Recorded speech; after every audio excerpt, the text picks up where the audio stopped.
ইন্টারনেটে এখন এই গানটা বেশ চলছে, যেখানে এক ইরানি সিঙ্গারের গলায় মহাদেবের গান শোনা যাচ্ছে। অবাক করার মতো বিষয় যে ইরান আজ একটা কট্টর ইসলামিক দেশ, সেই ইরানি ভাষায় মহাদেবের গান ভাবাই যায় না, তাই না? আরো আশ্চর্যকর বিষয় হলো গানের সাথে যে ছবিগুলো দেখানো হচ্ছে, বহু বছর পুরনো শিবলিঙ্গ, মহাদেবের মূর্তির ধ্বংসাবশেষ, বিষ্ণুর মন্দির। তাহলে ইরানের সাথে ভারতের হিন্দুদের কি কোনো যোগসূত্র রয়েছে? ইরানেও কি কখনো হিন্দু সনাতন ধর্মের অস্তিত্ব ছিল? আর যদি তা থেকে থাকে তাহলে কিভাবে নষ্ট হলো? আজ ইরান একটি কট্টর শিয়া মুসলিমদের দেশ, যেখানে শরিয়া আইন প্রচলিত রয়েছে। কিন্তু ইরান একটা সময় ইসলামিক রাষ্ট্র ছিল না, তখন ইরান ছিল পার্সিয়া। সপ্তম শতকের আরবের মুসলিমরা পারস্য দখল করে এবং তারপর ইসলাম ধর্মের প্রভাব বিস্তৃত হয় সারা দেশে। পারস্যের সংস্কৃতির স্থানে জায়গা করে নেয় আরবের সংস্কৃতি। তবে ভারতের হিন্দু সনাতন ধর্মের সাথে পারস্যের সংস্কৃতির ইতিহাসও বেশ পুরনো। ঋগ্বেদ এবং প্রাচীন পারস্যের আবেস্তার বর্ণনার মধ্যে অদ্ভুত সামঞ্জস্য পাওয়া যায়। বিভিন্ন দেবদেবীর সাদৃশ্য রয়েছে, যেমন বরুণ দেবের পূজা, অগ্নি পূজা, প্রকৃতির পূজা বৈদিক সনাতন ধর্মের সাথে সাথে প্রাচীন পারস্যের জরথুস্ট্রীয় ধর্মেও পালন করা হয়।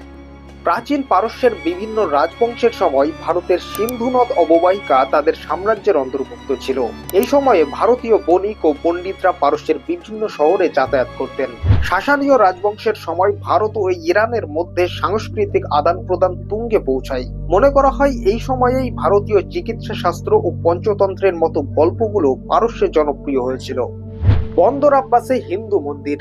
তেহরান থেকে 1501 কিলোমিটার দূরে দক্ষিণ ইরানের হরমুজগান প্রদেশে অবস্থিত প্রাচীন নদী বন্দর আব্বাস 19 শতাব্দীতে হয়ে উঠেছিল ভারতীয় ব্যবসায়ীদের বাণিজ্যিক বিপণন কেন্দ্র। অবিভক্ত ভারতের বড় বড় ব্যবসায়ীদের অনেকেই এই বন্দর আব্বাস দিয়ে মধ্যপ্রাচ্য ও আফ্রিকার নানা জায়গায় তাদের পণ্য পাঠাতেন। বেশিরভাগ ভারতীয় ব্যবসায়ী ও তাদের শ্রমিকরা ছিলেন হিন্দু।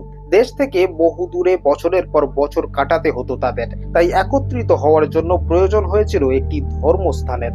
সম্রাট নাসের আল দিনের অনুমতি পেয়ে অবিভক্ত ভারতের শিকারপুর নিবাসী এক ধনী ব্যবসায়ীর অর্থানুকূল্যে ইরানের মাটিতে তৈরি হয়েছিল সুদৃশ্য এক হিন্দু মন্দির। পাথর, কাদা, কোরাল স্টোন, বালি ও চুনের মিশ্রণে ইরানের মাকরানা শৈলী ও ভারতীয় স্থাপত্য কলার মেলবন্ধনে তৈরি হয়েছিল অপূর্ব সুন্দর এই মন্দিরটি। মন্দিরটির উত্তর দিকে আছে 3টি কক্ষ। ইরানের মাকরানা স্থাপত্যে তৈরি গম্বুজটিকে ঘিরে আছে 72টি ছোট ছোট পদ্মপুরী আকৃতির চূড়া।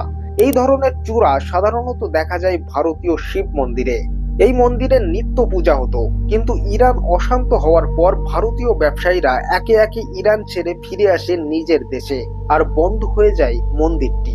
তবে 1997 সালে ইরান সরকার এই মন্দিরটির সংস্কার করে তার পূর্ব রূপ ফিরিয়ে দেয়। বর্তমানে মন্দিরটি পর্যটকদের জন্য উন্মুক্ত।